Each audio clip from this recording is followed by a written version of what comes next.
Donc, c'est vraiment en fait ce que le Seigneur mettait à cœur. Que si on s'arrête seulement en voulant parler sur ce thème-ci, si on s'arrête seulement sur l'Ancien Testament, ce n'est pas bon. Et si on s'arrête seulement sur le Nouveau Testament, ce n'est pas bon du tout. Donc, réunissons les deux et puis tirons les meilleurs de ce que le Seigneur nous dit. Et c'est ce que nous allons essayer de faire maintenant. Donc, pour ce faire, nous allons beaucoup lire. Nous allons beaucoup lire par la grâce de Dieu. Donc, excusez-moi déjà si je prends du temps à feuilleter les pages, mais cela est nécessaire. Pour ce faire, nous allons commencer dans le livre d'Ésaïe, Ésaïe chapitre 9, Ésaïe chapitre 9, le verset 5. Ésaïe chapitre 9, nous allons lire le verset 5 par la grâce de Dieu. Du verset 5 même jusqu'au verset 6. Amen. Ésaïe chapitre 9, le verset 5 au verset 6. Nous lisons. Car un enfant nous est né, un fils nous est donné, et la domination reposera sur son épaule. On l'appellera admirable conseiller, Dieu puissant, Père éternel, Prince de la paix.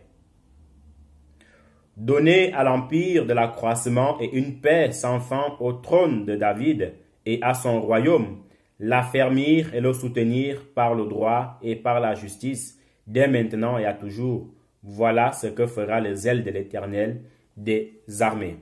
Et je tiens aussi vraiment en fait à préciser que dans la Bible, vous savez, il y a des Bibles en fait où il y a des titres par rapport à ce qu'on est en train de lire. Par exemple, vous verrez, avant de commencer un chapitre où on marque destruction de Jérusalem, et puis on voit comment Jérusalem a été détruit, ou venue ou destruction de Sodome et Gomorrhe, et on voit en fait comment le Seigneur a détruit Sodome et Gomorrhe. Donc ici, dans ma Bible, c'est écrit en fait temps messianique, donc le temps du Messie, quand le Messie devrait venir. Vous voyez? Donc c'est très important de souligner cela. Maintenant, nous poursuivons. Nous allons lire Ésaïe toujours, Ésaïe chapitre 35, le verset 4 au verset 6. Ésaïe 35, le verset 4 au verset 6. Ésaïe 35, verset 4 au verset 6. Dites à ceux qui ont le cœur troublé, prenez courage, ne craignez point. Voici votre Dieu. La vengeance viendra, la rétribution de Dieu. Il viendra lui-même et vous sauvera. La rétribution de Dieu, il viendra lui-même et vous sauvera. Alors s'ouvriront les yeux des aveugles, s'ouvriront les oreilles des sourds. Alors le boiteux sautera comme un cerf, et la langue du muet éclatera de joie, car des eaux jailliront dans le désert et des ruisseaux dans la solitude. Nous poursuivons. Nous allons lire Matthieu, ou même Malachie, avant d'arriver à Matthieu. Malachie chapitre 3. Malachie chapitre 3, le verset 1 au verset 2. Malachie chapitre 3, le verset 1 au verset 2. Voici, j'enverrai mon messager, il préparera le chemin devant moi. Voici, j'enverrai mon messager, il préparera le chemin devant moi, et soudain entrera dans son temple le Seigneur que vous cherchez, et le messager de l'alliance que vous désirez. Voici, il vient, dit l'Éternel des armées. Malachie chapitre 4, le verset 5. Malachie 4, le verset 5. Voici le jour vient, ardent comme une fournaise, tous les hautains et tous les méchants seront comme du chaume. Le jour qui vient les embrasera, dit l'Éternel des armées. Il ne leur laissera ni racine ni rameau. Mais pour vous qui craignez le nom, se lèvera le soleil de la justice et la guérison sous ses ailes. Maintenant, le verset 5. Voici, je vous enverrai Élie, le prophète, avant que le jour de l'Éternel arrive, ce jour grand et redoutable. Voici, je vous enverrai Élie, le prophète, avant que le jour de l'Éternel arrive, ce jour grand et redoutable. Nous allons revenir un tout petit peu dans Ésaïe, Ésaïe chapitre 54, Ésaïe chapitre 54, le verset 5. Ésaïe 54, le verset 5, jusqu'au verset 6. Car ton Créateur est ton époux, l'Éternel des armées est son nom, et ton Rédempteur est le Saint d'Israël. Il se nomme Dieu de toute la terre. Car ton Créateur est ton époux, l'Éternel des armées est son nom, et ton Rédempteur est le Saint d'Israël. Il se nomme Dieu de toute la terre. Amen. Nous allons maintenant, par la grâce de Dieu, dans l'évangile de Matthieu. Maintenant, voyez-vous, là nous avons lu des passages qui concernent l'Ancien Testament, Ésaïe, Malachie, il y en a certainement d'autres, Genèse aussi en parle. Nous avons vu comment le Seigneur est en train de nous dire qu'il va venir. Voyez, maintenant on va chuter, on va aller dans l'évangile de Matthieu. On va aller dans l'évangile de Matthieu. Matthieu chapitre 9. Matthieu chapitre 9, le verset 27 au verset 34. Matthieu 9, 37 à 34. Diverses guérisons. Étant parti de là, Jésus fut suivi par deux aveugles qui criaient « Aie pitié de nous, fils de David !» Lorsqu'il fut arrivé à la maison, les aveugles s'approchèrent de lui et Jésus leur dit « Croyez-vous que je puisse faire cela ?» « Oui, Seigneur, lui répondirent-ils. Alors il leur toucha les yeux en disant « Qu'il vous soit fait selon votre foi. » Et leurs yeux s'ouvrirent. Jésus leur fit cette recommandation sévère. « Prenez garde que personne ne le sache. » Mais dès qu'ils furent sortis, ils répandirent sa renommée dans tout le pays. Comme ils s'en allaient, voici on amena à Jésus un démoniaque muet. Les démons ayant été chassés, le muet parla et la foule étonnée disait « Jamais pareille chose ne s'est vue en Israël. » Mais les pharisiens dirent « C'est par le prince des démons qu'il chasse les démons. » Amen. Nous poursuivons. Matthieu chapitre 11. Matthieu chapitre 11, le verset 2 au verset 6. Matthieu 11, 2 à 6. Message de Jean-Baptiste à Jésus. Jean, ayant entendu parler dans sa prison des œuvres du Christ, lui fit dire par ses disciples, « Es-tu celui qui doit venir ou devons-nous en attendre un autre ?» Jésus leur répondit, « Allez rapporter à Jean ce que vous entendez, ce que vous voyez. Les aveugles voient, les boiteux marchent et les lépreux sont purifiés. Les sourds entendent, les morts ressuscitent et la bonne nouvelle est annoncée aux pauvres. Heureux celui pour qui je ne serai pas une occasion de chute. » Amen. Nous prenons un autre passage dans l'évangile de Jean. Nous prenons notre passage dans l'évangile de Jean.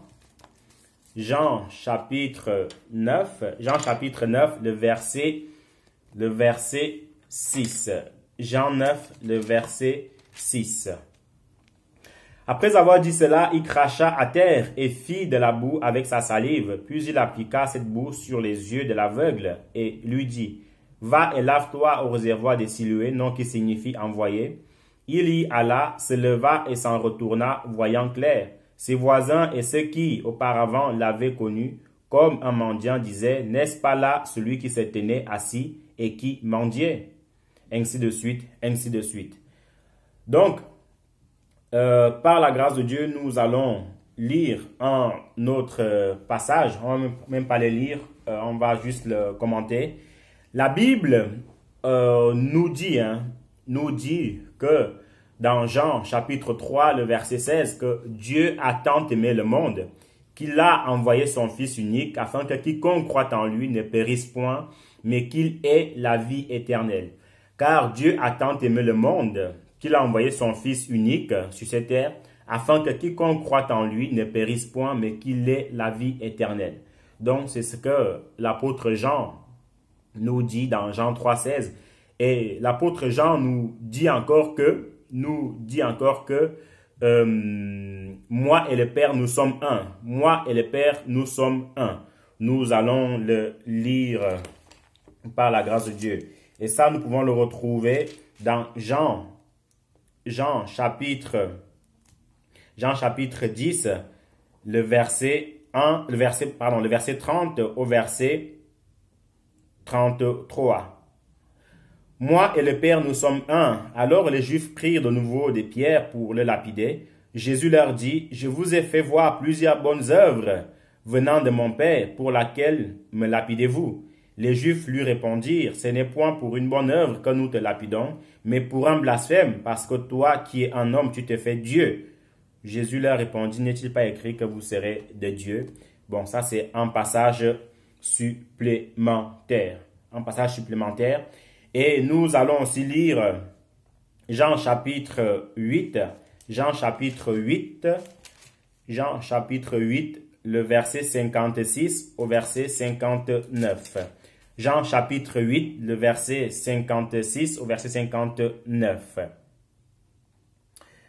Alors, Abraham, votre père, a tressailli de joie de ce qu'il verrait mon jour. Il a vu et il s'est réjoui. Les Juifs lui dirent, tu n'as pas encore 50 ans et tu as vu Abraham. Jésus leur dit, en vérité, je vous le dis, avant qu'Abraham fût, je suis. En vérité, je vous le dis, avant qu'Abraham fût, je suis. Là-dessus, ils prirent des pierres pour les jeter contre lui, mais Jésus se cacha et il sortit du temple. Nous allons justement voir où est-ce que Jésus-Christ, en fait, a vu Abraham. Donc, il part. Donc, Genèse chapitre 17, le verset 17. Genèse 17, le verset 17. Genèse chapitre 17, le verset 17 nous dit ceci. Mais on va même commencer au verset 15. Dieu dit à Abraham, tu ne donneras plus à Saraï, ta femme, le nom de Saraï, mais son nom sera Sarah. Je la bénirai et je te donnerai d'elle un fils. Je la bénirai et elle deviendra des nations, des rois, des peuples sortiront d'elle. Abraham tomba sur sa face, il rit et dit en son cœur, naîtra-t-il un fils à un homme de 100 ans et sera âgé de 90 ans, enfantera-t-elle? Amen. On va juste vérifier. Ok. Donc, Genèse chapitre 17, le verset 17. Voilà un tout petit peu ce que le Seigneur nous dit concernant ce passage-là. Bon, il faut dire que je m'attendais beaucoup plus en fait au passage où le Seigneur en fait va apparaître à Abraham sous la forme de Melchisédek donc où Abraham en fait lui a donné en fait du vin et tout ça. Et Melchisédek en fait la Bible nous dit que c'est quelqu'un qui n'a ni commencement ni fin. C'est quelqu'un en fait qui n'avait ni commencement ni fin. Et on sait que celui qui n'a ni commencement ni fin, c'est Dieu lui-même en fait. Parce que personne n'a accouché Dieu et personne n'accouchera Dieu. Et il n'a de commencement et il n'a de fin. Il est, voilà pourquoi on l'appelle en fait éternel. Vous voyez un peu. Donc c'est là en fait que le Seigneur Jésus-Christ va dire aux pharisiens que Abraham a vu mon jour. Parce qu'Abraham a vu Melchisédek, il a tressailli de joie et Abraham était dans la joie quand il a vu le Seigneur sous forme de Melchisédek. Vous voyez? Donc, nous poursuivons Jean chapitre 14, le verset 11. Jean 14, le verset 11, Jean chapitre 14, le verset 11. Croyez-moi, je suis dans le Père est en moi. Croyez du moins à cause des œuvres que vous voyez, ou à cause de ses œuvres. Nous allons prendre un dernier passage concernant en fait le livre des Actes des Apôtres. Actes des Apôtres, chapitre 7. Actes des Apôtres, chapitre 7. Actes des Apôtres, chapitre 7, le verset 55 au verset 56. Amen. Donc, nous lisons Actes chapitre 7, Actes des Apôtres, chapitre 7, le verset 55 au verset 56. Mais Étienne, rempli du Saint-Esprit et fixant les regards vers le ciel, vit la gloire de Dieu et Jésus debout à la droite de Dieu. Et il dit, voici, je vois les cieux ouverts et le Fils de l'homme debout à la droite de Dieu. Je relis, mais Étienne, rempli du Saint-Esprit et fixant les regards vers le ciel, vit la gloire de Dieu et Jésus debout à la droite de Dieu. Et il dit, voici, je vois les cieux ouverts et le Fils de l'homme debout à la droite de Dieu. Ils poussèrent alors des grands cris en se bouchant les oreilles et ils se précipitèrent tous ensemble sur lui. Amen. Que le Seigneur soit béni, que le Seigneur soit loué. Je m'excuse vraiment si j'ai lu tous les passages sans les commenter, mais c'était en fait beaucoup plus pour gagner en temps. Donc ici maintenant, nous allons par la grâce de Dieu pouvoir les commenter. Donc frères et sœurs, ou toi qui passes par là, ici nous avons lu, comme on l'a dit dès le départ, des passages qui concernent l'Ancien Testament et les passages en fait qui concernent le Nouveau Testament. Dans l'Ancien Testament, voilà, on nous parle de quelqu'un qui devait venir et dans le Nouveau Testament, on nous parle de cette personne en fait qui est venue. Maintenant, nous allons aller vraiment en fait dans le vif du sujet. Si on dit que Jésus-Christ en fait est fils de Dieu mais qui n'est pas Dieu, bon, ça peut être une hypothèse d'après le Nouveau Testament. Il n'y a pas du tout de problème par rapport à cela. Et si on s'attarde vraiment en fait à dire que Jésus-Christ, Dieu, donc Jésus-Christ en fait est le fils de Dieu, ça peut arriver, il n'y a pas de souci. Maintenant, la grosse question justement dans mes méditations, le Seigneur me faisait comprendre que en tant que père de famille, vous voyez, un père de famille qui a des enfants, je veux dire un père de famille même qui a un enfant, vous voyez, un père de famille qui a juste un enfant, est-ce que on pense vraiment que ce père de famille-là va cacher son enfant à toute personne qu'il connaît? Je m'explique. Est-ce que si vous avez un enfant ou deux, est-ce que vous allez le cacher jusqu'à sa mort aux personnes que vous connaissez? Je ne pense pas. Pourtant, chaque personne qui a deux enfants, moi personnellement, j'en ai deux par la grâce de Dieu, et tout en chacun, beaucoup de personnes savent que j'ai deux enfants. Je ne peux pas les cacher. Je ne peux pas les cacher parce qu'en tant qu'un bon père, on n'a aucun intérêt, aucun avantage à cacher en fait nos enfants. Et celui qui cache ses enfants, ça veut dire il est suspect. Et celui qui cache en fait ses enfants, ça veut dire qu'il n'a pas de bonnes intentions. Vous voyez? Il n'a pas de bonnes intentions. Donc maintenant, on ramène la question autrement.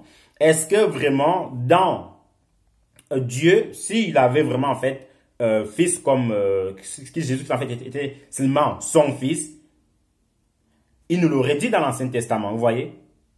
Il aurait dit à Abraham, il aurait dit à David, il aurait dit à Jacob, il aurait dit en fait à tout un chacun. Et on l'aurait su que Dieu, dans l'Ancien Testament, il a un fils.